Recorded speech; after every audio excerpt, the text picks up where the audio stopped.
You're listening to our podcast of Eddie Mair on LBC. Thanks, Sheila. It's 4 o'clock. Here are the headlines. Sajid Javid tells England's GPs to see more patients face-to-face. This is about giving more support to GPs so they can see more patients promptly in a way that the patient chooses, including far more face-to-face. A police and crime commissioner who told women to be more streetwise after the murder of Sarah Everard resigns. A bow and arrow attack on the streets of Norway. It was older people, and this is a small town. People are in shock of what happened. People going to the shop that were killed brutally. London's night tube returns. I was the mayor who launched the night tube back in 2016, and I know how important it's become. Right now, were you a Remainer? Did you vote to stay in the EU? Last night, I asked Leavers whether they would vote the same way again. What about you? 0345 6060 973. On your radio, on Global Player, and Play LBC. leading Britain's conversation. This is LBC.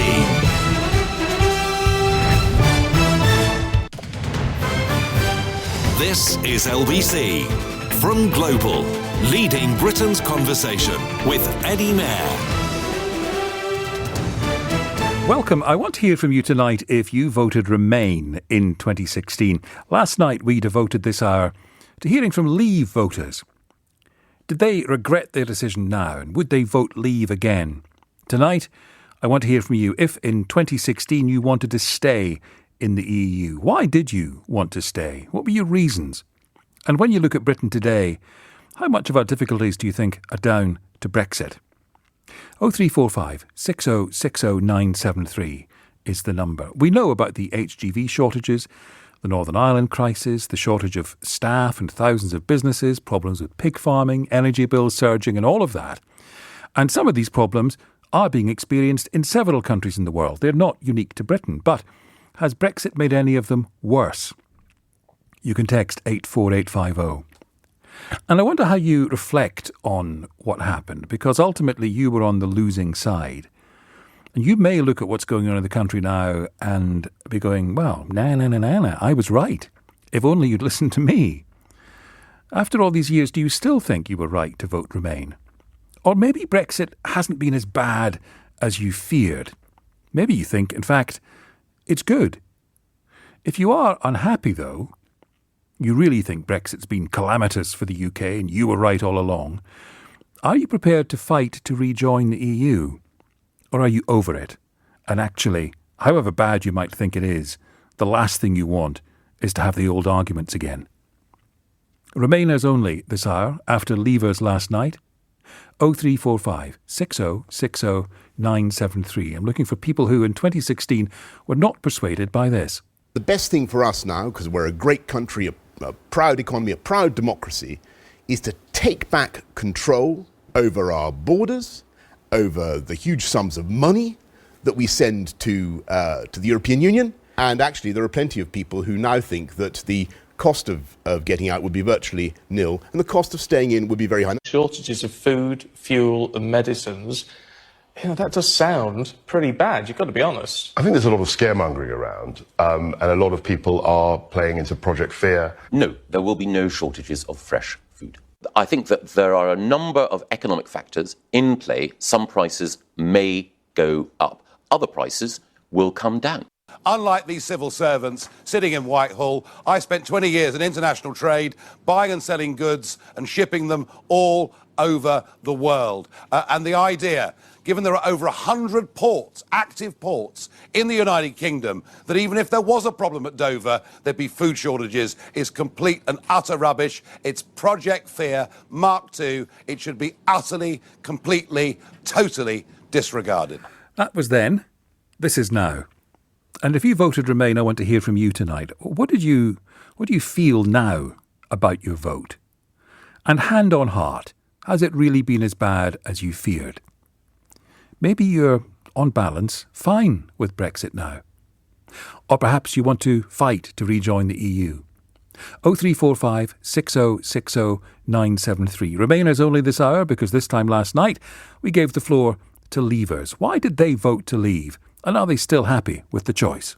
it's like everything in life to me, Eddie, is that life is what you make it, and yeah, we made the decision to come out, be it a good decision or a bad decision, obviously will remain to be seen 100%, but nonetheless, it's a decision that's been made, and as a country, we need to me, stop arguing about the tosses of whether it would have been better to stay or go, and get on with dealing with it. Looking back, if we had another vote, I'd vote to remain or to join like Norway and Iceland. I understand that is a pretty good deal they've got. Why? Why would you change your mind?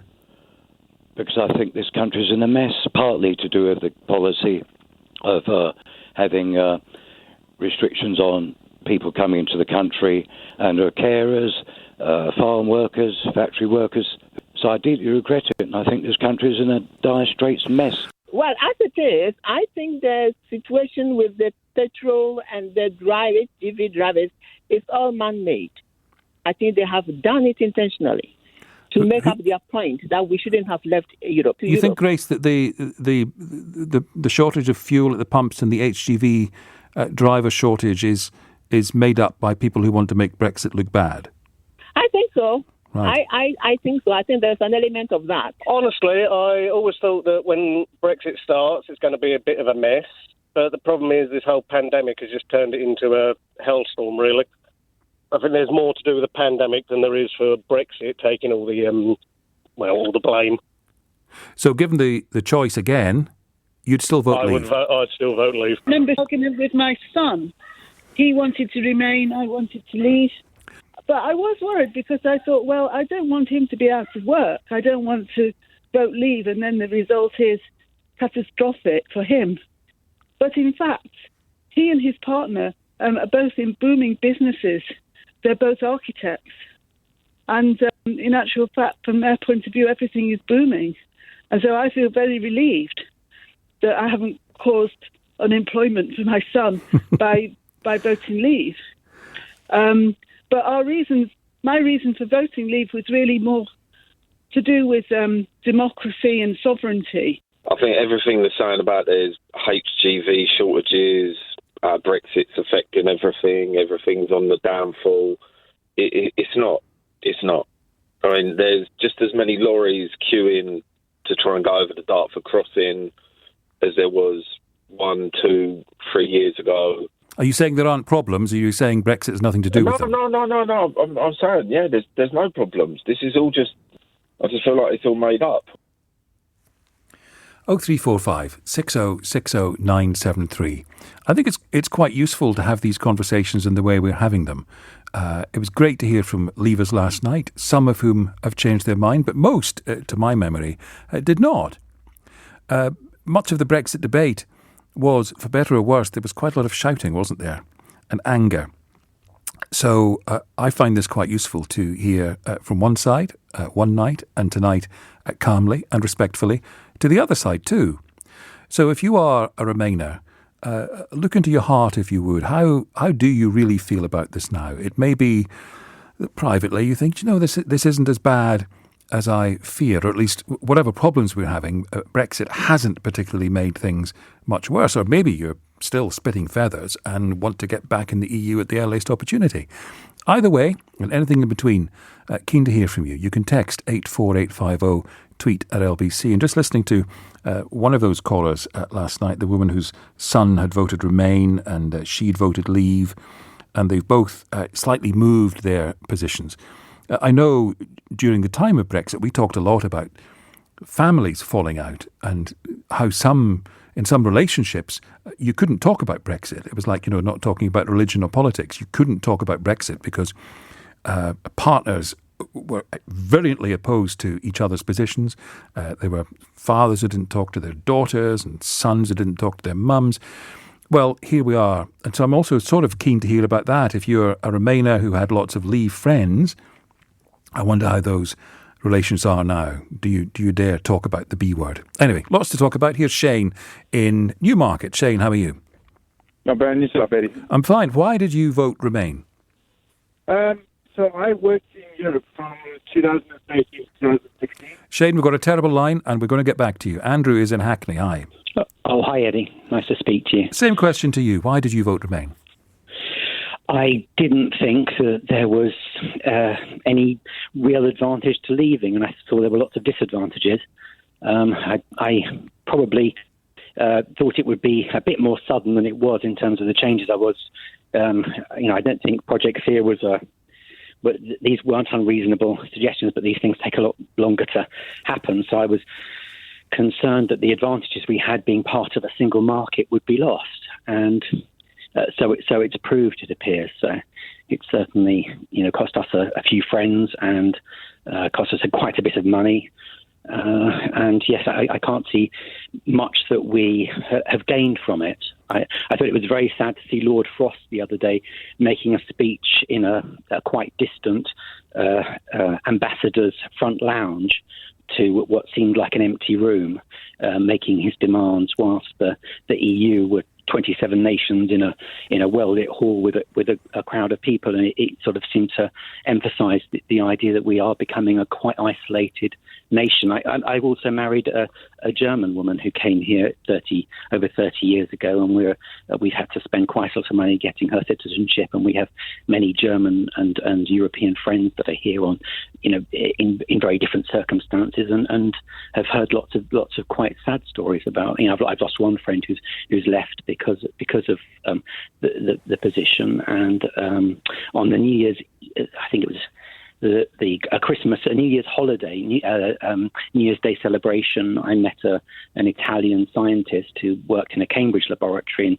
she was married to an Irish academic, and they were both thinking of leaving, and she was explaining that her laboratory was short-staffed because they couldn't get the trained people that they needed, and she was a biologist. And you talked about friends you've lost, Andrew. Is that leavers you don't talk to anymore? No, I do. Some of my family were leavers. I've got some quite extreme members of family that are very enthusiastic leavers, but there were well, that's not extreme, is it? That's being part of the majority. No. What I mean is that the family, the patriarch of the family was a former BNP member, and had quite strong opinions about Europe. He on a birthday party, he's an elderly gentleman, and on his 70th birthday party, when his family were gathered around him and they brought out baguette to serve with the soup, he started crying and left.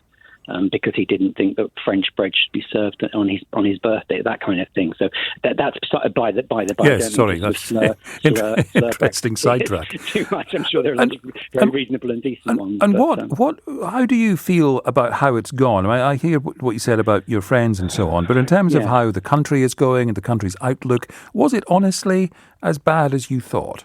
Well, I think we've got shortages, and we've got fuel shortages. Last week I had to queue up for and drive 40 miles in order to get petrol, so I could do some business that I needed to do. Prices have gone up, and there seems to be sort of quite a lot of mixed messaging in the sense that a lot of Brexiteers spent the first couple of weeks when the shortages arrived saying that it was nothing to do with Brexit, and then Boris Johnson has more or less taken ownership of it and sees it as part of a glorious process of increasing wages and us all prospering, part of a rebirth process. But I just find that the rhetoric leading up to the referendum bears no resemblance to what's actually happened, and many of the architects of that have owned up to the fact that this was sold on a false premise. So Andrew. I really hope we'll come to some realisation that we need to get back to a more sensible form of politics. Nice to hear from you. Lots to talk about. If you voted Remain, how do you feel now? Do you want to fight to get back in, or let's leave it? 0345 60 60 973 at 4:16. Amelia Cox has the news. Hi, Amelia. Call 0345 60 60 973. In the midst of all the problems the country is dealing with, last night we asked Leave voters whether they were still happy with their choice. How much of the current problems we're going through did they think were down to Brexit? So tonight it's the turn of Remainers. And I'm keen to hear from you not just about why you voted the way you did and what you think of how things are now, but how prepared are you to fight the good fight again, as you would see it? David Aronovich, writing in the Times today, if I can paraphrase a very interesting article, talked about how for many years in the 80s and 90s, people who wanted to leave were sort of on the fringe of politics and not always listened to. But they fought, clearly, a very successful campaign over decades to persuade the British people to leave. And he talks about people like Bill Cash, who stuck to his guns, banged on about Europe, Europe, Europe, Europe, and at times was seen as a lonely figure and a lone figure, but ultimately became part of the mainstream. And David Ornovich wondering, well, where are the people on the Remain side who will do that? Is anyone prepared to? So I'm keen to hear from you whether you think that is desirable and necessary. Sally is in Sevenoaks. Hi, Sally. Oh, hello, Eddie. I'm a first-time caller, but this is a subject that I feel very passionate about. I don't even know where to start. I feel I'm actually grieving still, struggling to deal with my frustration, my anger at all that we've lost, actually, because to me, Brexit represents the single piece of self-sabotage that this country has ever seen. I've enjoyed a career as a musician, travelling around Europe as a pianist and a singer, playing in beautiful venues and getting to know the culture in all these wonderful countries that offer so much for all of us.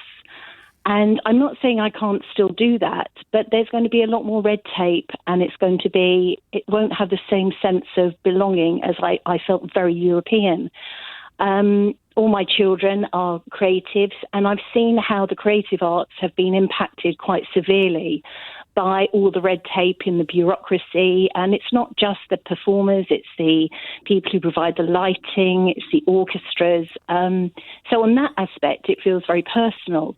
But in terms of the overall feeling that Brexit has left me with is one of a sadness, because it sends out such a negative message to the rest of the world. And it felt at the time that it was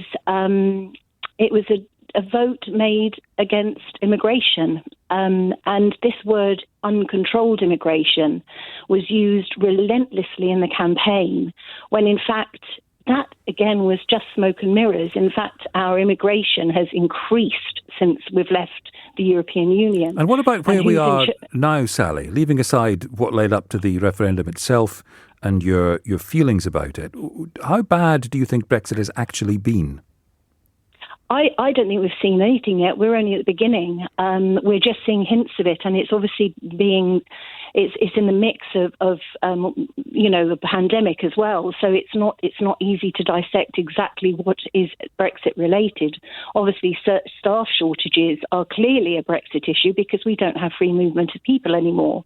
The reason why the rest of Europe isn't struggling is because they can call on each other to help each other out. You know, there are staff shortages in the United States.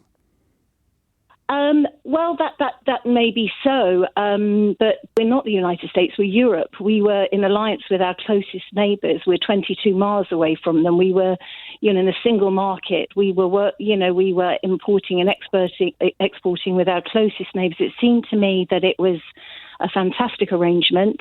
We also had pretty good arrangements with the EU in terms of, we had a lot of clout from the research I've been doing, that we had a lot of, we had a decision-making power. A lot of our civil servants were actually creating a lot of the laws that people now are saying, oh, we want to be in control of those laws. Well, actually, we were creating those laws. All right, I don't particularly want to re-rehearse the arguments you clearly believe in, and I hear that you're grieving, and that's very interesting. Yes. And I suppose that brings me to that question about who is the Bill Cash figure on the Remain side. Who are the people who are going to fight the good fight again, and are you ready to do it? Well, I hate this word fight, because this is what creates division. And I honestly don't think, and I don't think we'll ever get back in my generation on the terms that we had. I think we've basically blown it. I don't think we'll be able to go back. You've been placed on hold. Please wait. Not sure what happened there, but we lost Sally dramatically there, as you heard. Sorry, Sally, it was good to hear from you. Graham is in Hillsborough. Graham, you voted Remain. How are you? I'm very well. Eddie, all the better for talking to you. Things must be bad then. Now look, how do you think things are going now? Well, First, I'd like to agree with everything that Sally said there, but from a Northern Irish perspective, we had 13 years when Margaret Thatcher signed the Anglo-Irish Agreement until the signing of the Good Friday Agreement in 1998, where people were working together to try and bring peace to this part of the world. And that was under the umbrella of the European Union. We had a sort of a strange situation where there was a sort of a mythology where you could be both British and Irish, and by both being British and Irish, or British or Irish, the national question didn't matter. As soon as the plug has been pulled on Europe, it started to raise its ugly head again. We were expecting, if in the event of a hard border being introduced to Ireland, an increase in Republican activities and Republican violence. The opposite has happened with the so-called Irish Sea border, where loyalists are becoming upset and annoyed, not to the extent that is portrayed by the British government in its negotiations with Europe, but a lot of upset in the unionist community that their Britishness is being undersold and underplayed. And it means that the unsatisfactory protocol that we had in Northern Ireland, which wasn't perfect, but looked like it could have worked, is being taken away from us as well. So I'm despondent, I'm upset. I think from my perspective, and I'm not a strong unionist or strong nationalist, I am now a British subject and an Irish citizen, and I think in the years to come, because of the way things are panning out, the union will shrink, Scotland may go, and in my lifetime, Ireland will be united again. And it's down to the former members of the Monday Club who run our government and have instilled in us the European policy that we're experiencing. Graham, good to hear from you. Sian in Cardiff says, I'm an absolute die-hard Remainer, always was, always will be. I choose unity, friendship, openness, a cosmopolitan lifestyle, free trade, security, cooperation.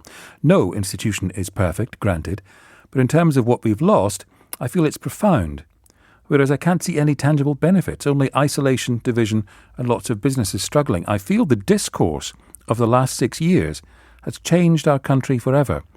And on the subject of the discourse, this is Vicky, who says, I'm a pragmatic Remainer. I voted Remain because Leave didn't say how they would leave.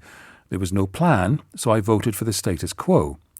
My view now is we all need to stop with the tribalism and figure this thing out together. Otherwise, the UK is really done for. What do you say to Vicky if you are a Remainer? We've had a lot of anguish about how Remainers feel the country is going. But is she right? We need to stop with the tribalism and figure this thing out together. Otherwise, the UK is really done for. 0345 6060 973. It's 4:30 on LBC. Amelia Cox has this. The Eddie Mayer Show. Call 0345 6060 973. Tweet at LBC. Text 84850. This is LBC. Last night on the show at this time, Leavers reflected on the 2016 EU referendum and how they feel about their choice now. If you're a Remainer, I want to hear from you. I suspect you're still happy with your choice. Everyone who's been in touch so far is. But the question that follows from that is, well, do you want to get back into the EU? Well, you probably do, but what are you going to do about it? 0345 6060 973. John McPhee's doing something about it, founder of Rejoin and Reform, a campaign calling for the UK's return to the European Union. Welcome, how are you? I'm very well, Eddie. How are you? I'm good. How can you achieve this? Well, I think the first thing we've got to do, we basically say there are 3 stages to rejoining the EU. And the first one really is to rejoin the single market and the customs union. Now, right now, I think that's almost becoming an imperative, followed by, I think, reform. I think the European Union would be very unhappy to receive a Britain, with our current electoral system and various other reforms that haven't been addressed before we actually apply to rejoin. So it may be a more prolonged period, but I think we need to get a far closer relationship with Europe, and that must start with rejoining the single market and customs union. How you do that now? How do you go about doing that? Yes. It's a big question. I think the first thing we've got to do is, well, just to give you a bit of background. I mean, we started up just over 18 months ago. We've now got thousands of members, and we have more and more members joining every week. In fact, as the penny begins to drop, our membership is increasing. And I think generally there's a feeling across the country that, frankly, we've had enough. But I think the great worry is, how on earth do we do anything about it? What do you think the time scale might be? I was referencing a moment ago David Aronovich in the Times today, who's written a piece about rejoining the EU, and he talked about people like Bill Cash, who for many years were voices in the wilderness, practically. They weren't popular. There weren't many people saying, let's get out of the EU on the kind of scale we have now. But he stuck to his guns and was very doughty about it. And then look what happened. He was in the majority at the referendum. Who are the Bill Cashes on the Remain side, do you think? Who's ready to start this possibly decades-long fight? Me. There you go. Thank you for the answer. No, I don't want to be today's Bill Cash. Thank you very much. I think we're going to see quite a lot of interesting changes in the next few months. Quite frankly, I think if we go back to the time of the referendum, nobody thought we would ever leave the single market and the customs union. And I think an awful lot of people didn't even know what it was. And people like Daniel Hannahan, people were saying, oh, and it's the last thing we'll do. I think Gove said the same thing. And now people are beginning to realize that actually we're tied to Europe in a very, very meaningful way. And there's no sense in chopping this marvelous advantage off. But the question is, how do we get back? Frankly, what's passed my mind in the last few weeks is, in fact, it may well be that this government might do it itself. And the pressure might start to build in the Conservative Party that, quite frankly, this Johnson farce has gone on far too long. We've got to do something about it. I think that might be a bit of a long shot, but it would help if Labour actually changed its tune on Brexit, I might add. Even if all the stars were aligned in the United Kingdom and everyone suddenly thought being in the EU, that's a great idea, what are the chances of the 27 saying, oh, you've had a rethink, great, welcome? Fairly slim, I would suggest, at the moment, particularly, if this government's in power, I think they say not in a million years. I think Britain has to have a change of government for anything like this to happen. And that's why a progressive alliance is probably the only way forward for Britain. But it doesn't look as though the Labour Party are terribly interested in that, which is a great shame. Nice to talk to you. Thank you. John McPhee, founder of Rejoin and Reform. Shane is in Newmarket. Shane, thanks for your patience. What do you want to tell me? So, hi, Eddie. First-time caller. Not many things kind of make me scratch my head, but the country leaving the EU was definitely one of them. I worked in Europe for 3 years, backwards and forwards between Europe and the UK, and we could move without any problems. I didn't have to fill in any forms to move stuff across. It was just seamless, and that went on for 3 years. To do the same thing I did then, I probably spend hours and hours just filling out paperwork because of stuff I was trying to move across. And as soon as we were told that we were leaving, the work from the European clients, it just dried up. It disappeared overnight. What about the argument that you can find new customers, perhaps in Australia, Canada, the United States? The type of work I do is I can't move machinery to Australia. I can't move machinery to the States. What we do is very European based. And because the market here is, I wouldn't say flooded, but there are a lot of people who do what we were doing. So going to Europe, we stood out amongst the crowd, and it was very easy. So, do you think it might get better? I'm an optimist. I always hope for the best, but you try and not look at the headlines. But it's difficult not to, and I think it's going to get harder. I think it's going to get a lot harder. I've watched my neighbours used to be Polish. A year after the results were announced, they left because they were getting so much. They were getting a lot of comments from people like time to go back and things like that, and they decided that they just couldn't deal with the pressure anymore, and they went back to Poland. I've heard from people saying, "Oh, we're going to have less foreigners in this country." And I'm like, these foreigners that you wanted to see go home, they work in the NHS, they work in so many different industries in this country, and we almost seem to be trying to ostracize ourselves from the rest of Europe, where we should be part of it. We're not. We're not an empire anymore. Those days are gone. And if you're in a club, you can make changes. If you're outside the club and you want to make a change, it's difficult. I mean, so what are you going to do about it, Shane? I've written to my local MP that she's very much aligned with Mr. Johnson, and I don't know. We've spoken about maybe moving to the EU. It opens up a lot of doors. I have an 8-year-old. I'd like for her to be able to have the opportunity, if she wanted to, one day to work in Europe. But at the moment, you see the doors getting closed more and more. Shane, good to hear from you. I appreciate it. Thank you. Kieran says, I voted Remain in 2016 as I fully understood how the single market and customs union worked. Before the 1st of January this year, we could load any job for Europe at any time of day with no paperwork. Now it's different. I'm off out to the Netherlands today to collect a job for a customer. It's taken months to arrange the paperwork. This job is for a children's charity. My agent says it's easier to export to Moscow than Brussels nowadays. Every job is a nightmare, says Kieran. Simon in Camberley, I voted Remain and would again. For me, it's the loss of freedom of movement.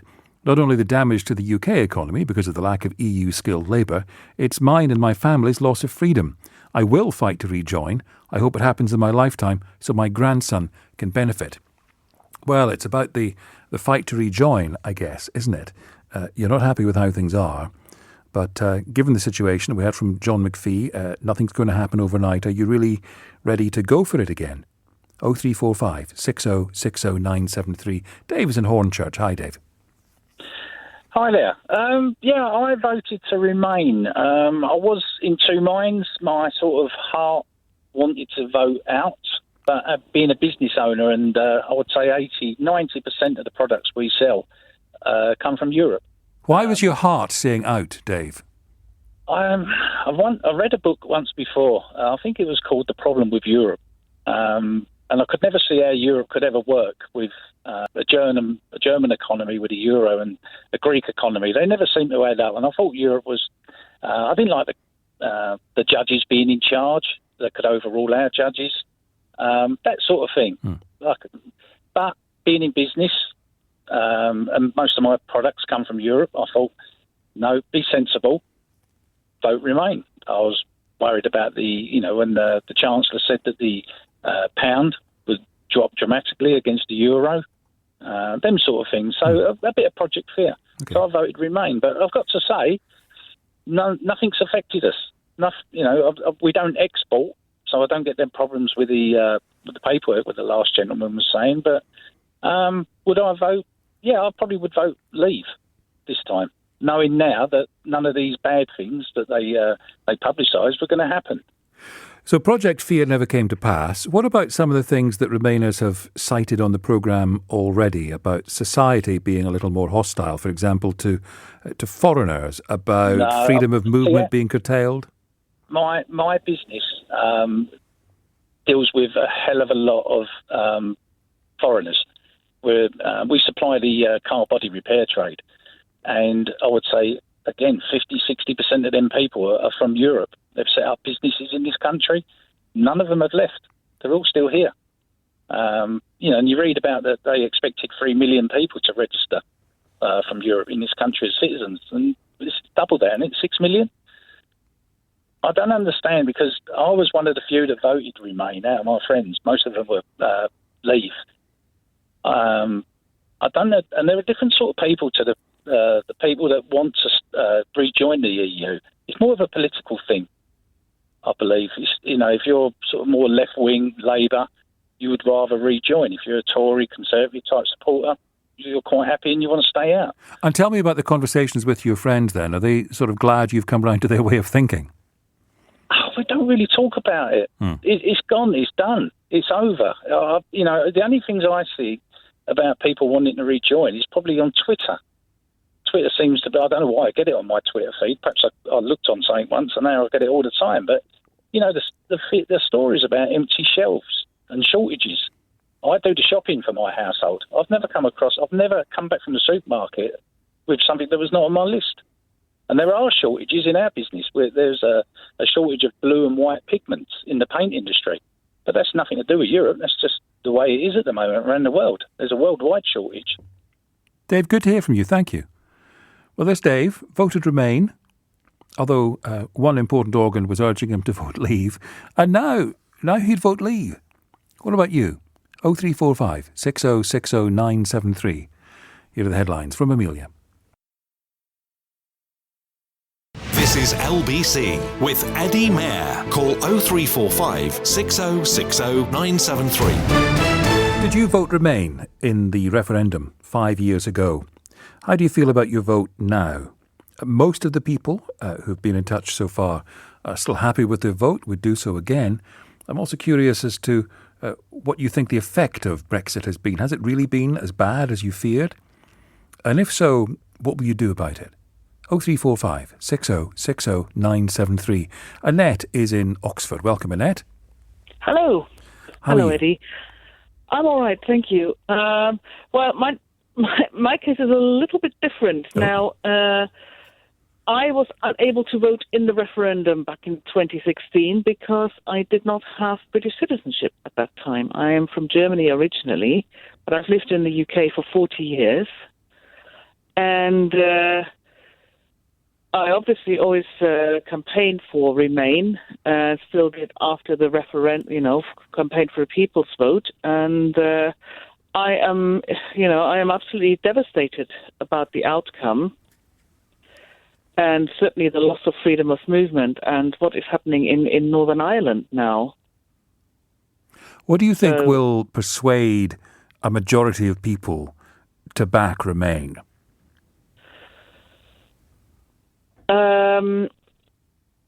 That's a tricky question, but I think I agree with one of the previous callers who said we haven't really fully felt the effect of Brexit yet, but I think it's going to happen. And if people really feel the effect, if they can't, especially sort of around, as I was saying about Christmas time, if they can't get turkeys, if certainly those personal things, and if the shortages are getting worse. So I don't know. The last caller said he didn't see any shortages. I mean, we've seen quite a few shortages here in Oxford. It's been pretty bad. But of course, there are shortages of various kinds. I mean, the container ship crisis is not confined to the UK, is it? I mean, I'm just wondering, for you to prevail, don't you need to persuade a majority of people that whatever problems we're having are Brexit and Brexit alone? And that might be quite tricky to do, particularly during a pandemic. I agree, but I think once the veils of COVID are beginning to lift, and then we will see that which problems are Brexit related, which problems are related to the pandemic. And yes, and sometimes it is difficult. At the moment, it's some of it is still difficult to separate. However, I think this is not going to go on forever. So, but yes, I also think, that in some cases there are, certain problems are problems worldwide, but what is happening in Northern Ireland is certainly Brexit related, and the loss of freedom of movement. And, as the business people are saying, they're having to fill out a lot more paperwork if they want to export, if they want to export their goods to Europe. And thinking about Germany, we were told that we would be cutting red tape. Now that was a lie, and it's the fact that the majority of what has happened is based on lies. Thinking about those Germany, lies are coming home to roost. Thinking about Germany, Ned, I appreciate you've not lived there for decades, but from your German friends and family, do you think even if Britain suddenly wanted to be back in the EU, Germany would be in any way interested? Yeah, from what I can, hear is yes. I suppose if we had a different government, yes, they would probably welcome them back. I would imagine they would, but I don't think under the current government it's likely to happen. Nice to hear from you, Annette. Dell is in Northampton. Hi, Dell. Hi, Eddie. You voted Remain? I did indeed, and I would do it again if it came about. However, I don't think our standing within the world, let alone Europe, is ever going to be the same again. We're just looked on as liars, untrustworthy. It's embarrassing. How do you know that? Really How is. do you know that's what the rest of the world thinks? You hear it everywhere.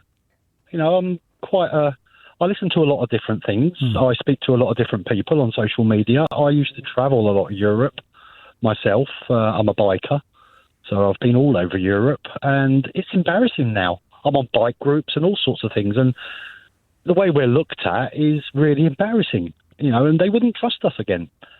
We've got this going on now where they've just reneged on the Irish thing. You know, that's another nail in the coffin, as far as I'm concerned. What do you do for a living? I was a gas engineer. I've just literally passed my Class 2 HGV test about thank you, an Dell. hour Thank or you. so ago. Congratulations. Thank you. How hard was I'm the going on to exam? my Class 1. Yeah, I don't want to... it's an exam, isn't it? I didn't have to go through a lot of it because I'm not a youngster. I'm 57 soon. So I didn't have to do all the stuff some of the other guys did. But And what persuaded you to become an HGV driver? Because, you know, you hear some people saying it's a horrible job, and on the other hand, we're hearing the wages are going up. Yeah, well, they should try being a gas engineer. That's even more horrible. Yes, of course. It's me. I've changed. I can't do that job anymore. I need something to fit in better with my lifestyle. You know, this Brexit hasn't affected me massively because of my age bracket. I'm already established. My mortgage is virtually over, you know, but it has affected me in other ways. Mentally, it's affected me dramatically. How do you mean? I'm not a happy person. I've never been happy since. You know, this is not just about Brexit. This is about a far-right thing, you know, for me as well. You know, the far-right have overtaken the country.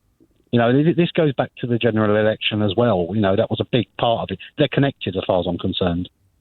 You know, and as far as I feel totally disenfranchised, not from just politics, but from the country as a whole. Del, thank you for getting in touch. Good luck with your next career. Julio is in Manchester. Hi. Hi. Tell me about you. Can you hear me? I can. Yeah, no, yeah. I'm a GP training, and I'm Italian. I came here 7 years ago, and I'm basically a Remainer, but I didn't vote at the time because I couldn't.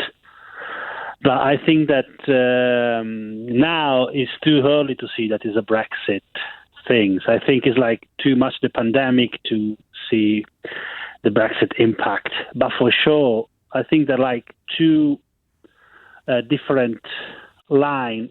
I think that the problem of the Brexit is more rhetorical, you know, like we want to stay outside Europe. But the problem is not rhetorical, it's economical, because we are in an island and no country can survive alone because the single market is too important. So it depends why you vote for Brexit. You want independence, yeah, you can have your little independence, but don't, because for instance, to be fair, for the vaccination, it's been a good point to be not in Europe. And can I ask you as well, Julio, you said you're training to be a GP? Yeah. Well, thank you for doing that. We just had an HGV driver on, and we need GPs. How's it going? Yeah, now, I mean, yeah, it's fine. I mean, I can see now there's like the raising problem with the face-to-face thing. Yeah, it's nice, to be fair. It's quite overwhelming because there are a lot of patients that you need to see in 10 minutes, so it's quite a tough job. I didn't, because before I worked in the hospital, so it was a totally different And what do you approach. think of the face-to-face argument that we're hearing? I think that is right, but I think we're in 2021, so I think that this approach should be done like 20 years ago. I mean, there is like the population between 20 and 50 that barely go to the GP. And the older population, maybe they need face-to-face, but I think that it should be just a choice of somebody. For instance, myself, I'm here since 2014. I've never been like twice to the GP, and one of the two need to go. Well, thank you for doing the work you're doing, Julio. Good to hear from you. And in fact, after 6, we're going to talk much more about what's happening in GP surgeries. I want to hear from you if you are a GP or a receptionist or working in any capacity in a surgery to help us understand what's going on. And we'll also, handily, have a GP here. So if you have questions about what the problems are in GP surgeries, we'll try to help. That's after 6. Right now, the Steve Allen soundbite of the night. Of course, you get incontinent dogs.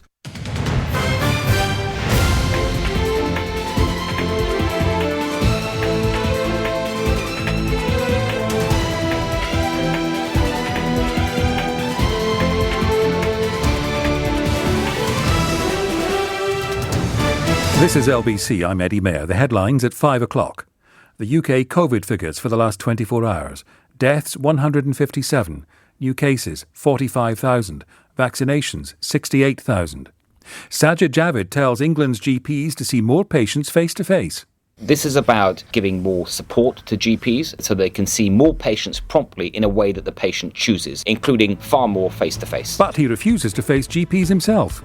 This is because, and I just need to get this right, he had to clear his diary to ensure he can fight for the NHS in the spending review. A police and crime commissioner who told women to be more streetwise after the murder of Sarah Everard resigns. I gave a car crash of an answer. I accept that. It was wrong, entirely misconceived, grossly insensitive. It does not represent my views. A bow and arrow attack on the streets of Norway. It was older people, and this is a small town. People are in shock of what happened. People going to the shop that were killed brutally. And London's night tube returns from late next month.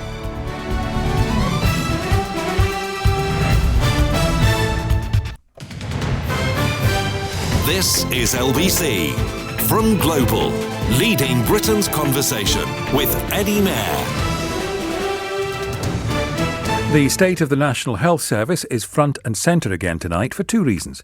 There are new figures indicating the number of people waiting for help in England, and England's Health Secretary has come to blows with GPs. Not literally. We'll talk about GPs in a moment. First, those waiting figures. They come from NHS England. More than 5,000 people had to wait more than 12 hours for treatment in A&E last month. The figures for the proportion of patients seen within the target time of 4 hours fell to 75%. That's the worst performance on record. That's the picture for people needing help at accident and emergency. What about the people waiting for routine hospital treatment? Last month, the number of people on NHS England waiting lists was 5.7 million, again, the highest on record. Of those, almost 10,000 people have been waiting more than 2 years, waiting for things like hip and knee replacements and cataract surgery. GPs in England are being told to see more patients face-to-face. With those record A&E figures in mind, Boris Johnson's Health Secretary, Sajid Javid, set up what's termed an emergency winter rescue package so that GP surgeries can take on more temporary staff. In August, 58% of patients were seen face-to-face. Back in January, it was 54%, and before the pandemic, 80%. This was Sajid Javid this morning on LBC's Nick Ferrari at breakfast.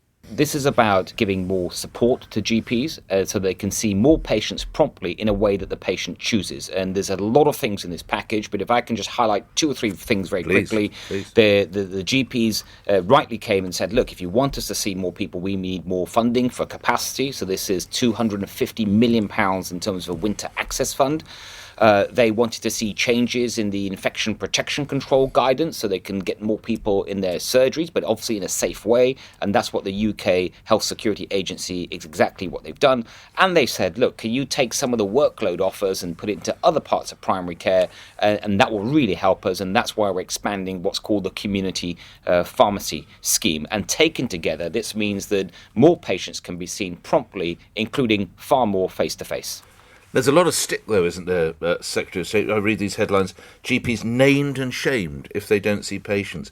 Doctors face penalties for seeing too few patients. Is that the way to bring them back to the table? Well, I've seen some of those reports, but I'd rather stick to what's actually happening. And we are providing more transparency at the practice level. So at the moment, when someone wants to see how the data on GPs in their region is done just that at the regional level, and we have been piloting actually now for a couple of years, the NHS has been piloting at a practice level. And I think it's important that patients get to see information at the practice level. Sajid Javid, England's Health Secretary, more about him in a moment. A former Health Secretary, Jeremy Hunt, said there were some good ideas in this plan, but he went on, "I don't think this package will turn the tide. We got thousands more graduates into GP surgeries, but we didn't make progress because experienced GPs were retiring or going part-time faster than new trainees arrived. The lesson," says Jeremy Hunt, "this is a burnt-out workforce running on empty because of a massive mismatch between supply and demand. The only thing that will convince them not to continue retiring or opting for part-time hours in droves is a clear plan to end the unsustainable pressure they face." Jeremy Hunt called for a big recruitment drive and incentives for health professionals to move to this country. But he said sticking plaster after sticking plaster will no longer cut it. Unless we fix workforce planning in the NHS for the long term, the future will be bleak and the number of face-to-face GP appointments will go down, not up. This was the response from the Shadow Health Secretary, John Ashworth. Well, clearly people want to see a GP face-to-face. Doing it remotely over the phone isn't suitable for everybody. But I'm afraid what Sajid Javid's announced is unravelling because the money he's announced works out around £33,000 for each GP surgery. Well, that's not enough to employ an extra GP to provide more appointments. And actually, it was Sajid Javid who, back in 2019, when he was Chancellor, promised us 6,000 GPs, extra GPs. We're nowhere near that. So if he wants to improve access to general practice, he needs to recruit the extra GPs he promised patients. And Sajid Javid, who, as you heard, spent his breakfast time urging GPs to see people face-to-face, decided not to see GPs face-to-face. Sajid Javid was due to appear this morning at the Royal College of General Practitioners' annual conference, but he pulled out. Dr. Michael Mulholland, who chaired the conference, read out the reason for Sajid Javid not showing up face-to-face. Here's what he told GPs. Unfortunately, this morning we do have one change to the programme. The Secretary of State for Health for England is unable to join us today, either in person or by video link. This is because, and I just need to get this right, he had to clear his diary to ensure he can fight for the NHS in the spending review, or be anywhere else you may have seen or heard him this morning. Dr. Krishna Kasarunani is the British Medical Association's GP Committee Workforce Lead and also practising GP in Sheffield. Welcome to the programme. Do you share the disappointment of the GP conference that Sajid Javid was busy fighting for the NHS in the spending review? Good afternoon, Eddie, and thank you very much for that introduction. And yes, I think everyone's done my bidding there already. So you can see the reaction from the colleagues at the conference, as well as Jeremy Hunt, the chair of the Health Select Committee, and John Ashworth, about what everybody thinks about this rescue package. It does absolutely nothing to support general practice. Whilst there's some positive noises about supporting with respect to the attacks on GPs generally and about the negative rhetoric, I'm afraid this doesn't deal with the fundamental problems and the causes for the crisis situation that we're in. But how can all this money do no good? I think that fundamentally it comes down to the fact that we don't have enough GPs. We haven't had enough GPs for a long time, and that number continues to drop. So over the last 5-6 years, we've probably lost close to 2,000 whole-time equivalent GPs. And that means every single GP now has to look after 5% more patients with more chronic health conditions and more complex needs, which is not that easy. However, will money help general practice? Of course it will. However, it's not a sustained investment, and what it won't do is to suddenly magically create the extra numbers of GPs that we needed to deliver everything that general practice can. Sajid Javid, in his interview with Nick, suggesting he's not responsible for the headlines, some of which have been very negative towards GPs. Do you agree that the government wants to support GPs and doesn't think of them negatively? Well, if he's not responsible for the headlines, he is responsible for the details. So certainly in this package, he had the opportunity to look through the details and work through with us about the kind of things that will help through with supporting general practice. And whilst it's some sections of the media that have been extremely critical of general practice and not acknowledging the underlying problems they have been, again, as a Secretary of State for Health and Social Care, he had a perfect opportunity to say those headlines were completely unfair And then what general practice services need is more support, both to recruit staff, increase premises, as well as the infrastructure to be able to provide services that patients need, whether they're remote, whether they're through the telephone, or whether through face-to-face. This was, again, yet another missed opportunity to be able to address that life problems in general practice. Should patients have the right to see a GP face-to-face if that's what they want? I think what patients want and what patients need will change at different times. So there may be at a certain situation is about a quick phone call to the GP that takes a couple of minutes to sort something out. And in other cases, it'll be a half an hour face-to-face consultation. Oh, no, I get that, but is the ball in the patient's court here? Because to hear Sajid Javid, he rather thinks it should be. Well, it's a joint decision between the clinician and the patient, depending on the individual circumstances. So we all have access and we all have a right to access GP services when we need them. Bear in mind, GPs are also patients, so we see this from both ends of the spectrum. But the long and short of it is we simply haven't got enough people or the infrastructure or the premises to be able to deliver what people want. So what we need to prioritize is to make sure that patients are treated safely. And as part of that, our ask to the government is to free up our time from the bureaucratic elements so that we can spend more time with our patients, and they haven't done that. Thank you for talking to us. Dr. Krishna Kasaranani, British Medical Association's GP Committee Workforce Lead. Alex Norris, is a shadow Public Health Minister, Labour MP for Nottingham North. Welcome to you. Is the government right to want more face-to-face consultations? More face-to-face consultations. We know from our constituency casework that that's what our constituents want. So, of course, we want that to happen. How would you make it happen? Well, first of all, there has to be a recognition that GPs are seeing more people than ever. 25 million appointments, 2 million above the record number so far. And as Chris has just said, there are 1,800 fewer whole-time equivalent GPs than there were in 2015. So we have a capacity crisis that's not a COVID crisis. It's one that's related to decisions over the last 11 years by this government. So there are immediate term things we need to do. For example, we would strongly support better using our community pharmacies as a way to get extra capacity. Secondly, one of the major reasons, as Jeremy Hunt said, is that people are leaving the profession. And why are they leaving the profession? Well, because Sajid Javid, Boris Johnson, Jacob Rees-Mogg and others who should know better talk them down, despite the fact they're working very, very hard. So again, stopping the attacks on GPs would be a really good way to make sure there's greater capacity. So those two immediate things we could do that would support us.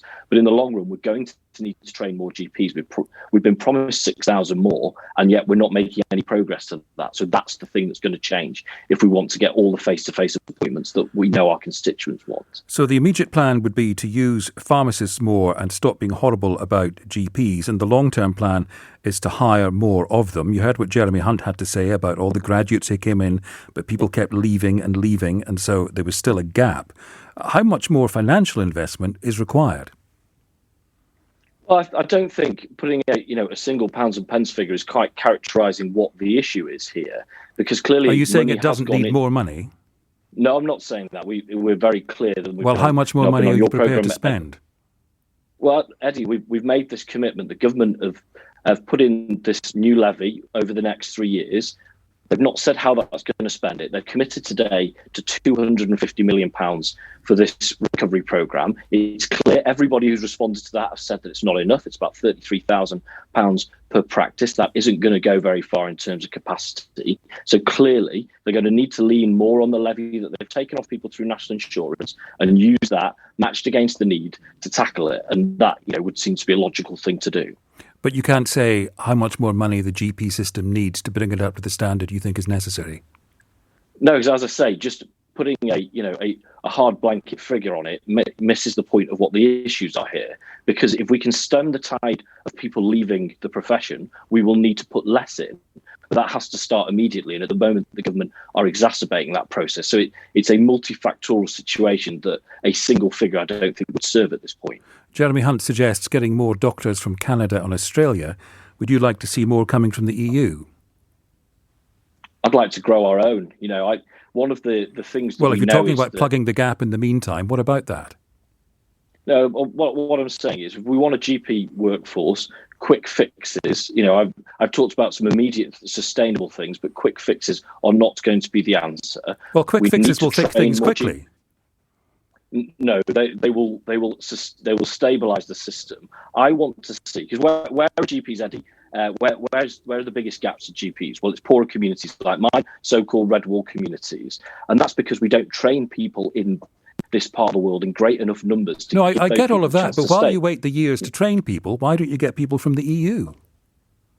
Well, I'm not quite sure what your point is there, Eddie. Of course, we have always been a health service that's a United Nations, and it's wonderful how many different nationalities are in our health service. But what I'm saying, not unlike the situation with HGV drivers, if that is your first and only answer, that's not going to do it. Clearly, people will come to this country and migrate to this country and play a wonderful role in our NHS, and we will really welcome that. But to put that as kind of your number one top solution, I'm suggesting it might be part of your armoury, no? Well, very much so. It absolutely will be. But what I'm saying is a much bigger answer to it will be to grow our own at home. And I'd like to start in communities like mine, and by making sure there is access to medical schools and there's enough places in those medical schools, and that there is support for people from non-traditional backgrounds with good grades to go to those schools, is a better long-term solution to our workforce challenges. But of course, a little from column A and a little from column B, of course, I'll sign up to that. And just finally, if people really can't see their GP, what should they do? Well, keep trying. I find in my experience that sometimes it can be hard to get through, but if you do persist, you do get through. The best, level, sort of pattern of treatment is, as Krishna said, it is a partnership between GP and the patient. Well, so yes, of course. If you can't get through, if you can't see your GP, what should you do? Well, what I'm saying is, if you cannot have that conversation with your GP about why you want to see them personally. But what if you actually can't get to talk to them, as many people find? But Eddie, what I'm saying is, in my experience, if you have that conversation, say that you want to be seen directly, you can be seen directly. So, otherwise, so no one who wants to see their GP goes without. They always get to see them. Well, I can only talk from my own constituency mailbag, and I always say to constituents, when they come to me, we will talk with you. With the practice, normally it doesn't need me at all. And in my experience, if an individual is clear about why they need to be seen face to face, the technology won't work, then they will get that appointment. So, as I say, I wouldn't want to fuel this kind of GP bashing that there's a sense that in some way they don't want to see their patients. This isn't about GP bashing. I'm asking you what patients can do, and that was the purpose of the question. I appreciate your time. Thank you very much. Alex Norris, Shadow Public Health Minister and Labour MP for Nottingham North. 5:20, Amelia has the headlines. Eddie Mair on LBC. The North Yorkshire Police Fire and Crime Commissioner has resigned. Philip Allott came under fire for comments he made about the Sarah Everard murder. Reporting for LBC, Charlotte Elmore. Philip Allott received a huge backlash for his comments about women needing to be more streetwise after the murder of Sarah Everard. She had been tricked into thinking she was being arrested by serving officer Wayne Cousins, who then raped and killed her. This is what the Commissioner told BBC Radio York almost 2 weeks ago following the sentencing. A police officer can't just arrest you. There has to be a reason. So COVID, for example, I would classify as a summary offence. It's not an indictable, i.e. sent to prison or potentially go to a Crown Court. So women, first of all, just need to be streetwise about when they can be arrested and when they can't be arrested. More than 1,000 complaints were recorded following this interview, and despite a swift apology for his remarks, today Philip Allott faced a police and crime panel, with members taking turns to encourage him to resign and unanimously backed a no-confidence motion. I have no confidence in you. I don't think your apology is worth the words that you've said or the paper that you've written it on. I'm shocked that despite the public outcry, despite petition, and despite the crass comments, you're still sitting in your position. And as a man of honour, which I know you to be, you must go, and you must go now. There was no resignation from Mr. Allott during that meeting. Instead, he took the time to apologise again and insist he could regain people's trust. It does not represent my views, or more importantly, the actions I have taken or supported since my election in May to address male violence against women and girls. This afternoon, we've received an open letter from from Philip Allott, saying he will resign from his post as Police and Crime Commissioner. He said that over the past 2 weeks he's tried to rebuild public confidence in him and again said his remarks do not reflect his views. He goes on to say that following this morning's meeting, it's clear that restoring confidence will be exceptionally difficult, if at all. Speaking in North Yorkshire today, Sir Keir Starmer says the resignation should have come sooner. He's quite right to go, and he should have gone 2 weeks ago. What I find astonishing is that the Prime Minister and the Home Secretary have been silent on this. For a government that claims to be serious against violence against women and girls to have stayed silent through this period, I think is very, very difficult for them to justify. It was obvious when he made those comments that he had to go. He should have gone sooner, but I'm glad he's gone now. The panel will now arrange the appointment of an acting commissioner and a by-election will take place. Charlotte Elmore reporting for LBC. Let's catch up now with Theo Usherwood, LBC's political editor, starting, if we may, with GPs. Theo, which we're going to talk about in even more detail after 6 o'clock. Sajid Javid announcing money and then not wanting to talk to GPs himself.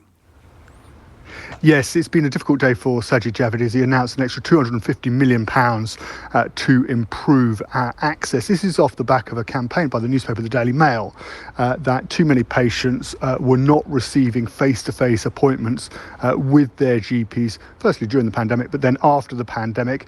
Indeed, Professor Chris Whitty, the Chief Medical Officer, has said the pendulum had swung too far the other way in many GP surgeries, with too much caution, perhaps, when it came to offering patients face-to-face advice. But along with that carrot of the extra cash came the stick of the threat of GPs being placed on in a league tables according to how many face-to-face appointments they offered, and being named and shamed, Eddie, if they failed to meet targets for face-to-face appointments, and then not being entitled to the money as a result. And this has brought criticism from the Royal College of GPs, which said that the Health Secretary Sajid Javid was maliciously targeting the very doctors who had helped the country through the pandemic in the first place. So it hasn't gone down well. Interestingly, one other thought from the former Health Secretary, Jeremy Hunt, who of course is now the chairman of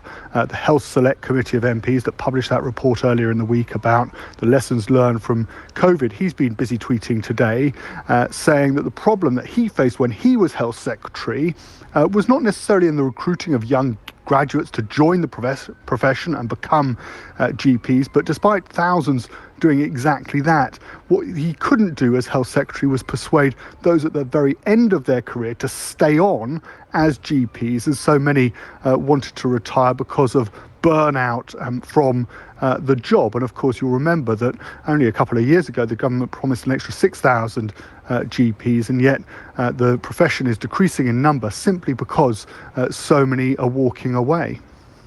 And what about Brexit? This time last night, we were absorbing the EU's thoughts on how to solve the Northern Ireland Protocol problem. What's the latest?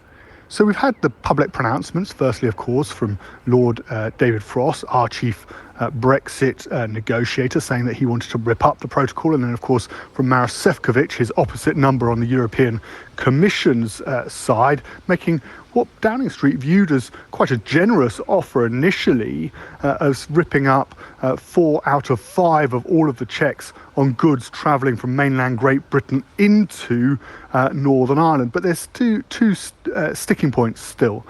Firstly is that the European Court of Justice is going, well, this is what the European Union wants. It still wants it to be the overriding arbitration body. So if there's a disagreement when it comes to the Northern Ireland Protocol, the ECJ gets the final say. And then there's an issue about pet passports as well within the European Union. You can take your pet cat or dog right across the European Union. And of course, this would include, for the purposes of the Northern Ireland Protocol, Northern Ireland as well, as long as you have a pet passport. You don't have to fill in any forms or checks. However, the European Union is insisting that pet passports still exist if you're in Northern Ireland and you want to bring your pooch or moggy across from Belfast to Birmingham. And the extra checks without that valid pet passport amount to around £150 a trip. And the European Union is refusing to budge on this particular issue, saying that all the necessary checks and certificates still need to be met by those who want to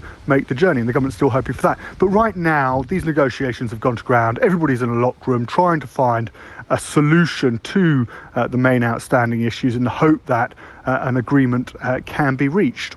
Theo, thank you. Theo Usherwood, LBC's political editor. 5:31. Amelia has more news. Eddie Mair. Text 84850. This is LBC. The LBC Business News now with Ben Kumar from Seven Investment Management with news of another company hiring. Yes, Domino's looking to hire 8,000 drivers for the Christmas period in order to keep up with their expected demand. I mean, we're hearing all these scare stories about turkey not being available.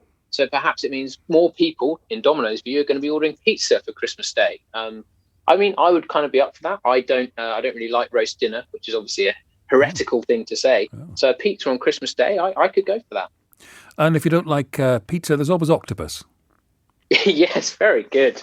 Octopus and Res Energy are part of something that's really interesting, actually. They've committed to invest about £3 billion in hydrogen plants by 2030. The interesting thing with this is that they use solar and wind power to convert hydrogen into electricity when it's a particularly windy or sunny day, and then they store it, which is something you can't do easily with solar and wind power. So what that would mean is that institutions, big chemical companies, etc., could draw down on this hydrogen, preventing the kind of gas supply issues we see now. If this could be online within 9 years' time, I think that'd be a pretty impressive thing for the UK energy industry. And what's the problem with roast dinners? Is it the potatoes or the gravy or the stuffing or the Yorkshire pudding? So do you know the real problem? The real problem is how long it takes to cook, which is sort of a 4-hour ordeal involving everyone in the kitchen at Christmas and stressing everyone out. And then it takes about 30 seconds for everyone to inhale it, and then they're too full and you have to go and sit on the sofa. The time to delight ratio is not making it for me. Ben, thank you. LBC Business Update. With Direct Line Business Insurance. Straightforward business insurance. They're on it. In the New Statesman this week, executive editor of politics there, Tim Ross, writes about the challenges facing Boris Johnson's government. Tim, welcome to the programme. How are you? Good, thank you. Nice to be with you. You wonder whether some of Boris Johnson's cabinet, committed free marketeers, are going to stomach more state intervention, especially on the environment. Well, quite. I mean, you've got the COP26 conference coming up, and before then, the government's really got to set out its ambitions for how it's going to meet its own net zero target to get to a zero carbon economy net by 2050. And that will involve potentially quite a lot of difficult decisions that will hit consumers as well as businesses. So it really potentially also involves a lot of state intervention, as you say, in markets. And what we found this week, really, and I've reported in the New Statesman magazine, is a lot of tension behind the scenes about the role of the state and whether indeed the state is able to fix and willing to fix some of the huge problems that are piling up on Boris Johnson's plate right now. Tell us more about those behind-the-scenes tensions. We always love all that. Yes, well, so touring the Conservative Party conferences, as many of us were earlier this month, it was very clear there was one narrative going on in public and another one, which is a lot more stoked with fear and alarm and concern in private. And while on the one hand, the Prime Minister and his cabinet were saying there's no crisis, don't worry, on the other hand, privately, quite a lot of ministers and officials were deeply worried about the cost of living issue and the impact that might have on the Conservatives' political chances at the next election. You've got the spectre of inflation rising, you've got a tax rise coming in April to pay for the NHS and social care, and you also have clearly this energy crunch, which is driving an awful lot of difficulties in particular sectors, not to mention the supply chain issue. Do you have any thoughts as to why, with all of these crises, Labour isn't doing better? I'm just looking at the latest YouGov polling conducted on Tuesday and yesterday, so this is bang up to date. Conservatives, 41, up 2 from the last poll. Labour unchanged on 31, a 10-point gap. It's interesting, isn't it? And my instant guess is that people aren't paying a huge amount of attention to politics right now. There's no election imminent. I always find these midterm polls a little bit take it or leave it, to be honest. But aren't they paying attention to their lives? And that's why I mentioned food shortages, gas prices, people being told to shop early for Christmas. That might normally be a recipe for people to say, oh, this government is ruining the country, I'll vote for someone else. You're quite right. And I think there's been some evidence that the numbers have fluctuated a little bit, but it still gives the Conservatives a degree of consolation, I suppose, comfort, really, that they are ahead in the polls. But I think privately there is still a lot of concern that those issues you're talking about One person told us that there was panic in government privately about what to do on the energy crunch. And I think, we'll have to see how it plays out. But to be honest, I think we're so far from an election that question, who would you vote for, doesn't seem very real for voters right now. Tim, good to see you. Thank you. Tim Ross, Executive Editor of Politics at The New Statesman. The night tube service in London, which closed at the start of the pandemic, will resume in late November. Reporting for LBC Live from outside Victoria Underground Station, this will be quiet, our correspondent Matthew Thompson. Eddie, night tube services are coming back, but only partially. Sadiq Khan announced today that from the 27th of November, so just in time for the Christmas party season, the Central and the Victoria lines, which of course passes through here, will open through the night. And by that time, the night tube will have been closed for 19 months after the services were suspended because of the pandemic. And Sadiq Khan, the Mayor of London, told the London Assembly this morning that it was a key moment for the city to have them reopening. This is personal to me, as I was the Mayor who launched the night tube back in 2016, and I know how important it's become, not only to the confidence and safety of Londoners travelling home at night, but to London's thriving nighttime economy. And there have for many months now been calls for the night tube to restart, particularly from women concerned about their safety walking home, notably, of course, in the aftermath of the murder of Sarah Everard. A number of petitions were started to demand the night tube returns, one of the largest of which was the brainchild of journalist Marid Parry, who told LBC today that the service was vital for women's safety.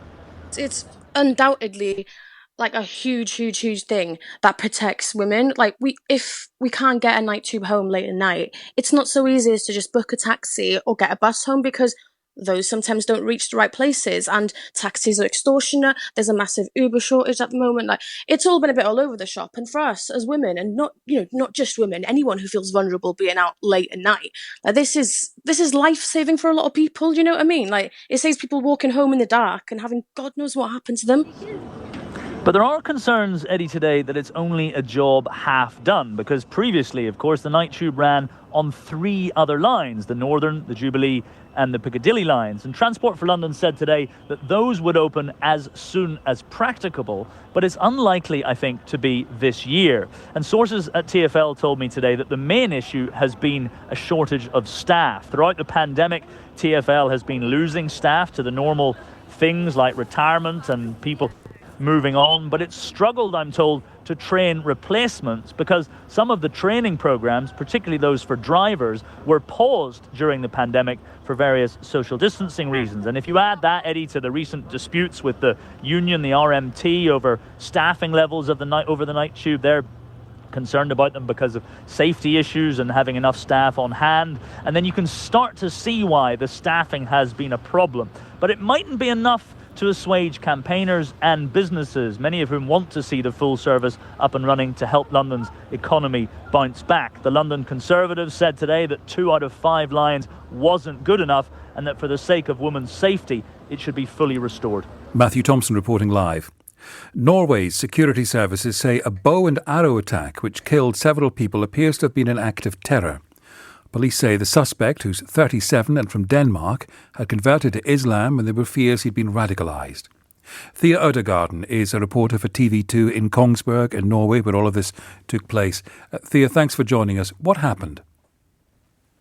So the police got the message about a man shooting around with a bow and arrow at 18:30 in Norwegian time yesterday. It was a very chaotic situation. Everyone was running around. Some was running for their lives as the man was shooting against them with this bow and arrow inside a grocery store. And then he took out to the streets. In this street behind me, he was shooting at people. And it's also said that he used different weapons, like such as a knife as well. So 5 people were killed and 3 people are now injured.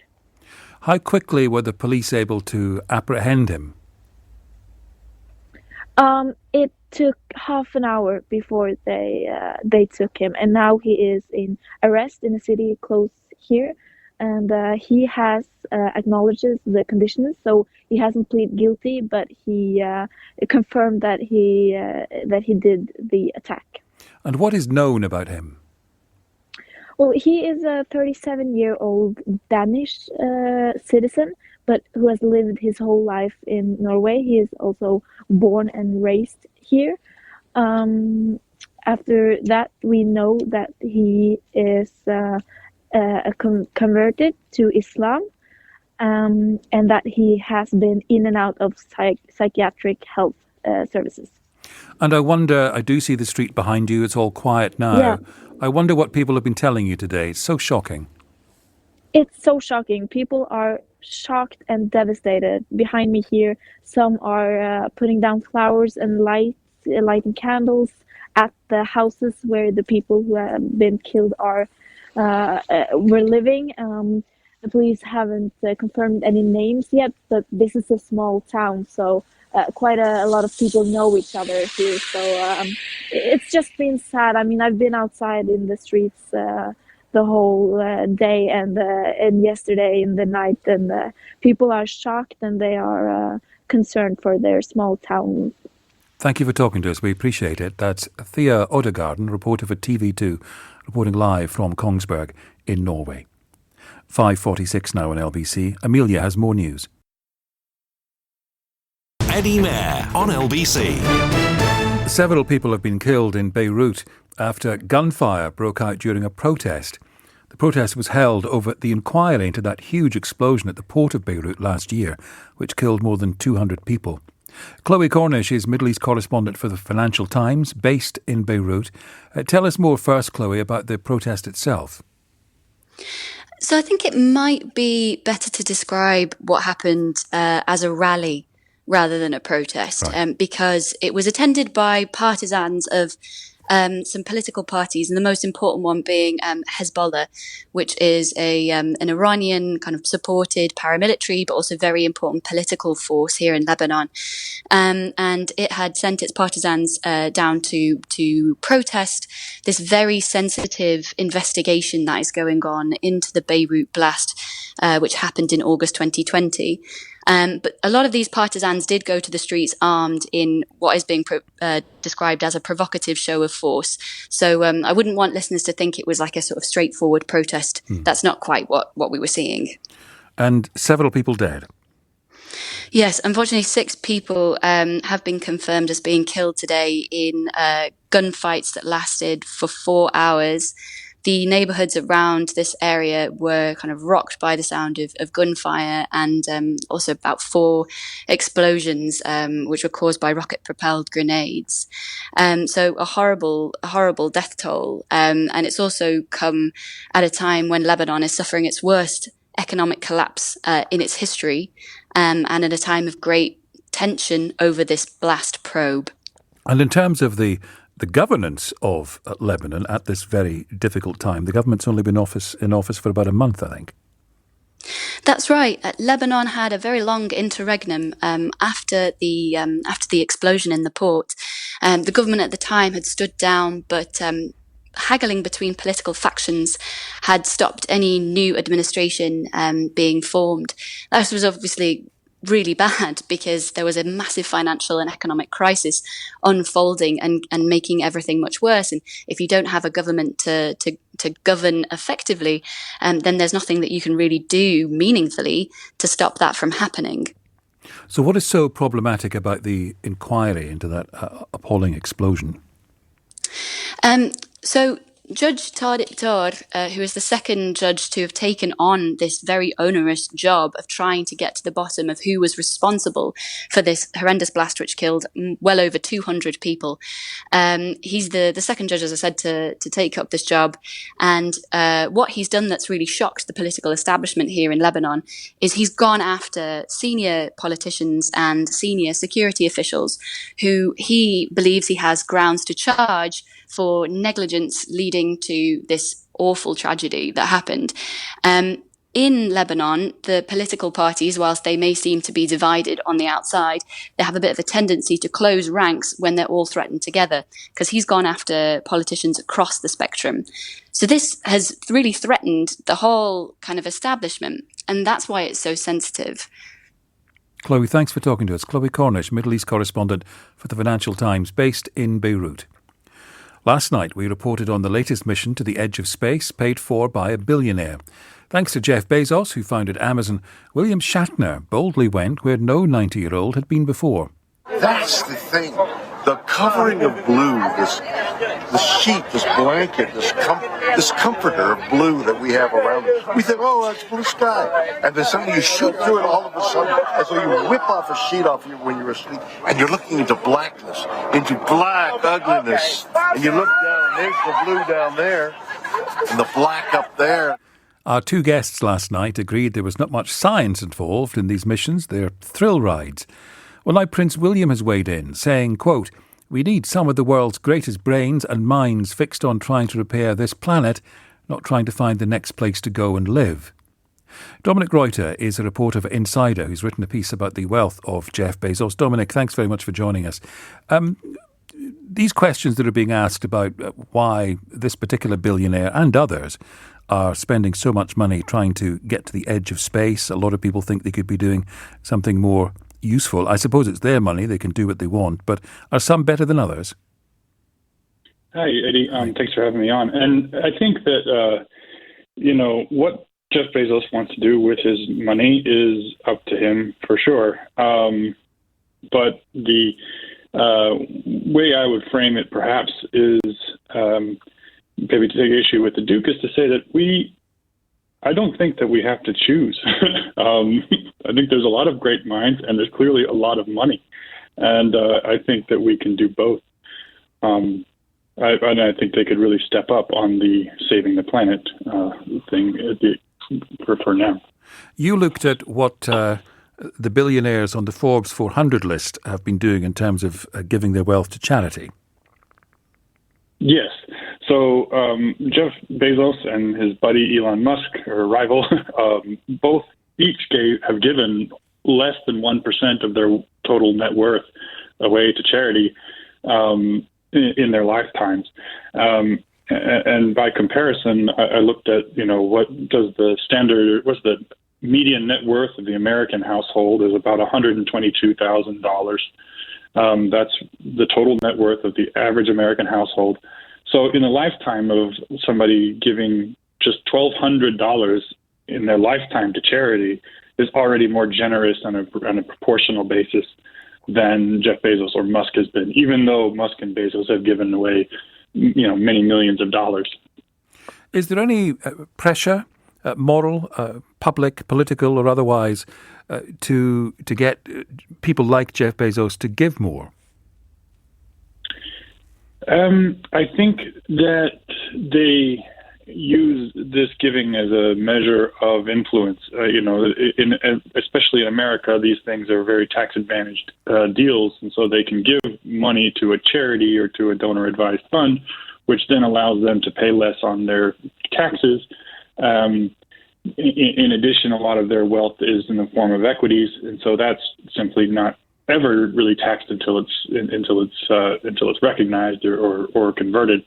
So a lot of this wealth that they're amassing is not really in grasp of the public or in the grasp of the government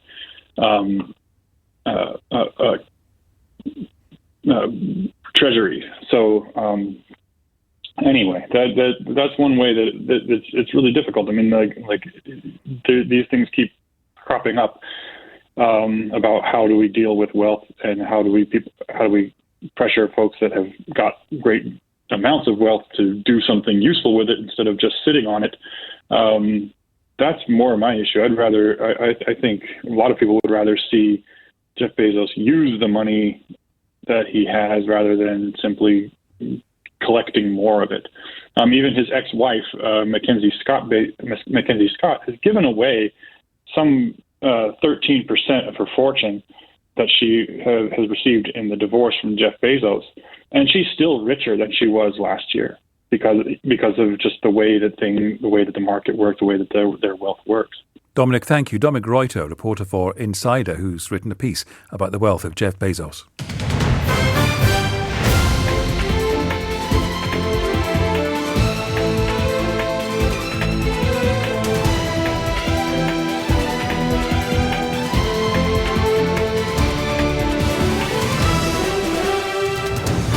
This is LBC. I'm Eddie Mayer. The headlines at 6 o'clock. The UK COVID figures for the last 24 hours. Deaths 157.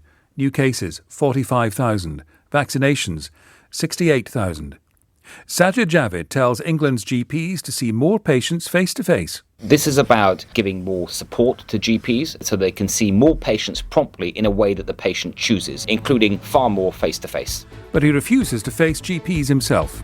This is because, and I just need to get this right, he had to clear his diary to ensure he can fight for the NHS in the spending review. A police and crime commissioner who told women to be more streetwise after the murder of Sarah Everard resigns. It was wrong, entirely misconceived, grossly insensitive. It does not represent my views. A bow and arrow attack on the streets of Norway. It was older people, and this is a small town. People are in shock of what happened. People going to the shop that were killed brutally.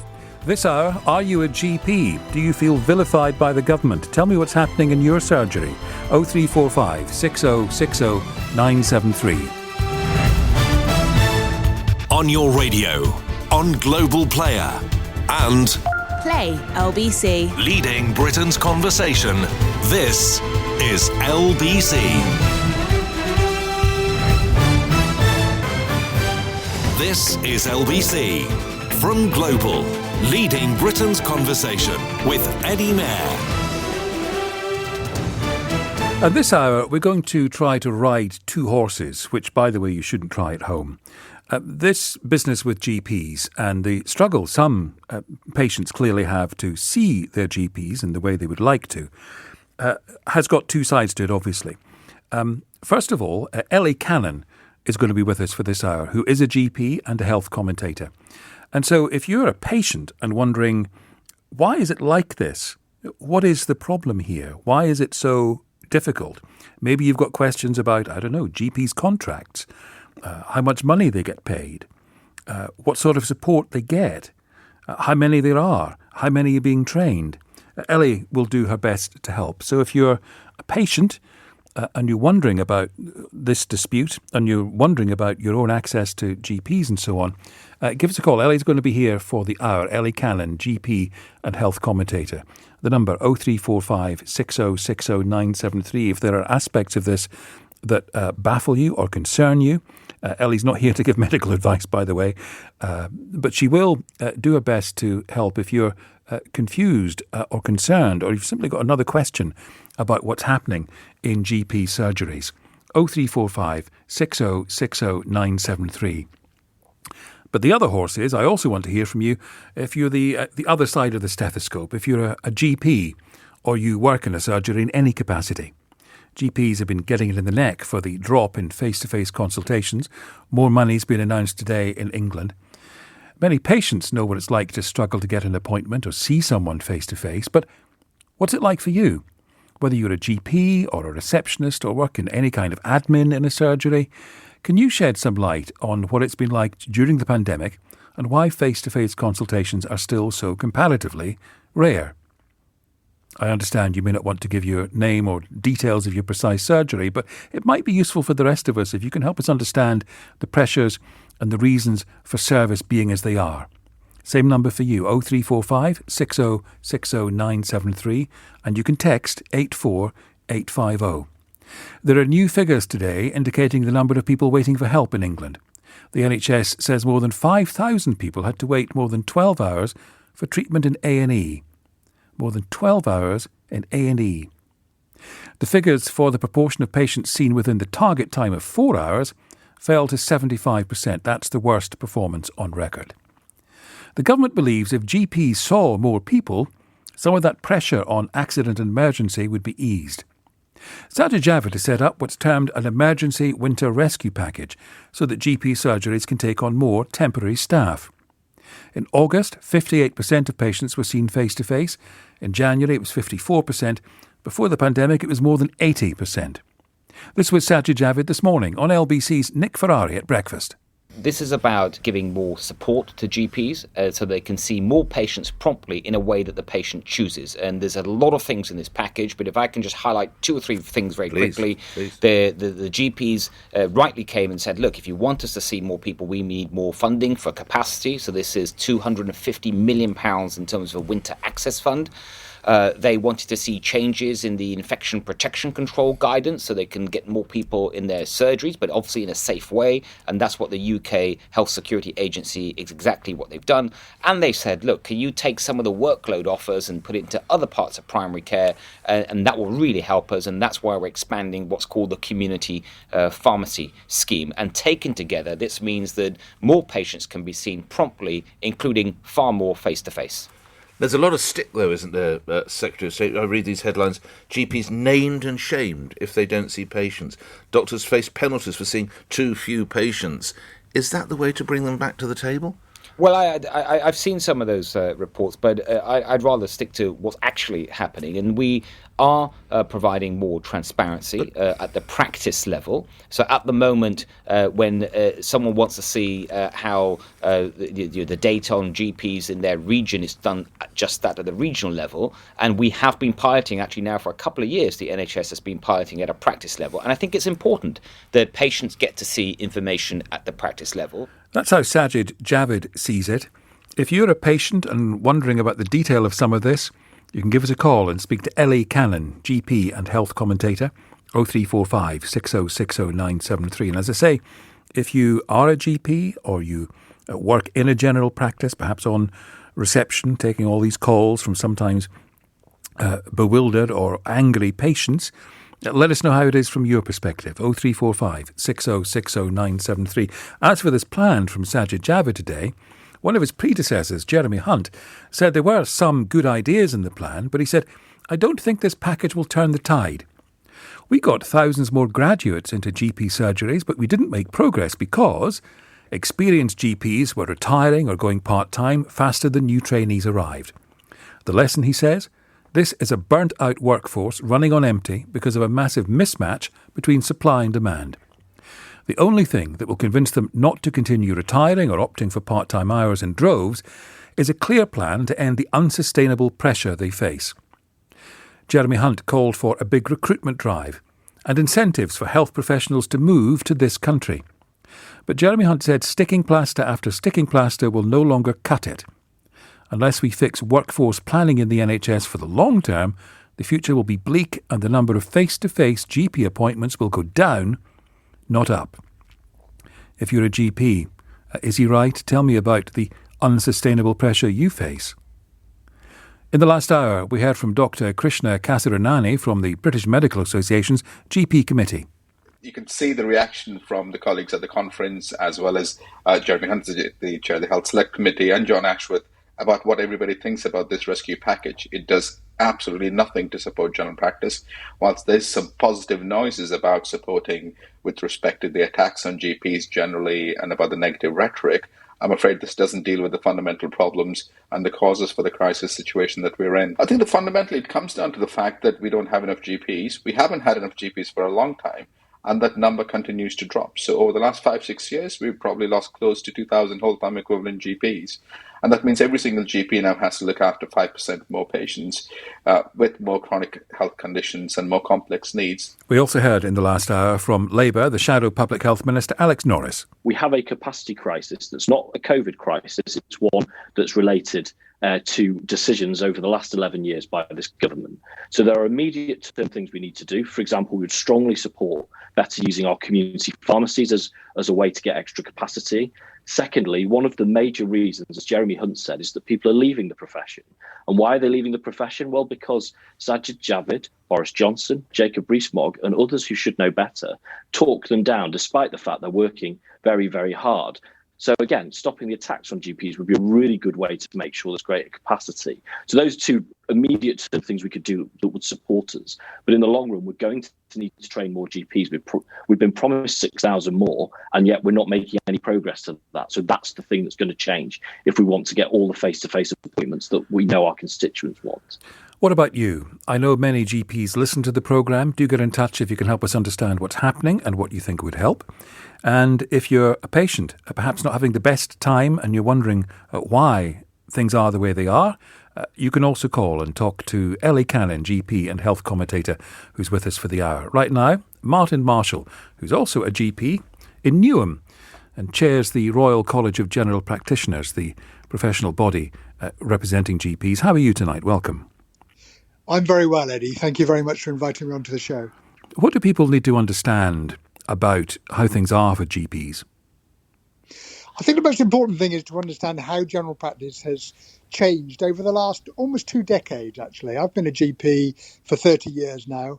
When I started as a GP, on a busy day, I saw somewhere between 20 and 25 patients. That was doable. You felt that you were able to deliver the quality of care that you were trained to deliver. We were able to meet our patients' needs. Now, as a GP in East London, on a busy day, I will see 50 or 60 patients. It's very difficult to deliver high quality care for that number of patients. And as a consequence, patients are noticing it. Patients are noticing how difficult it is to access GPs. They're noticing that when they eventually see somebody, they're often very stressed. They don't get the time that they require.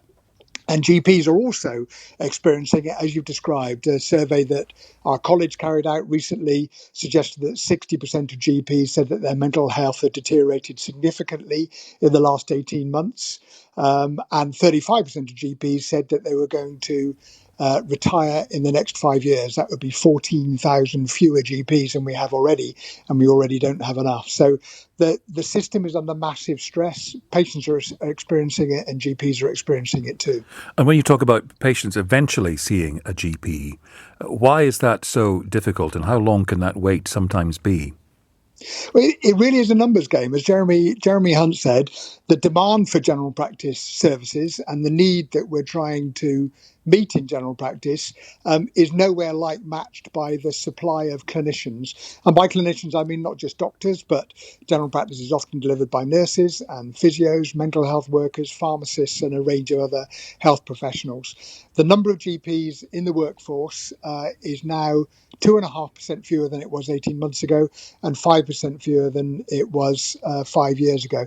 This is despite massive government commitments in recent years to increase the size of the GP workforce. So in 2015, they promised 5,000 extra GPs by 2020. They failed. In 2019, the government's own election manifesto promised 6,000 GPs by 2024. We're 2 years into that period, and we've actually got fewer GPs than we had when we started that period. So they're simply not delivering enough clinicians in order for us to be able to provide the quality of care that we know our patients need. Thank you for talking to us. That's Martin Marshall, who chairs the Royal College of General Practitioners. Now, here is Ellie Cannon, GP and health commentator. Ellie, welcome. How are you? I'm very well, thank you. Thanks for doing this for us, because I hope in the course of this hour, and I know we will, we're going to hear from people who work in surgeries, and we'll get it from their perspective. But you've also kindly agreed to take questions from listeners who might be a little baffled as to why they can't get their call answered, why they can't see their GP face-to-face and all of that. Yeah, that's right. No, I'm happy to take those calls. It's absolutely not a problem. I think Martin's given a very good background to that issue. It's a very, very simple supply and demand problem. We don't have the supply and we've got ever increasing demand. So it's not so different to the petrol crisis we had 7 days ago. It's just a bit more complex and a bit more emotive. And going to take longer to fix.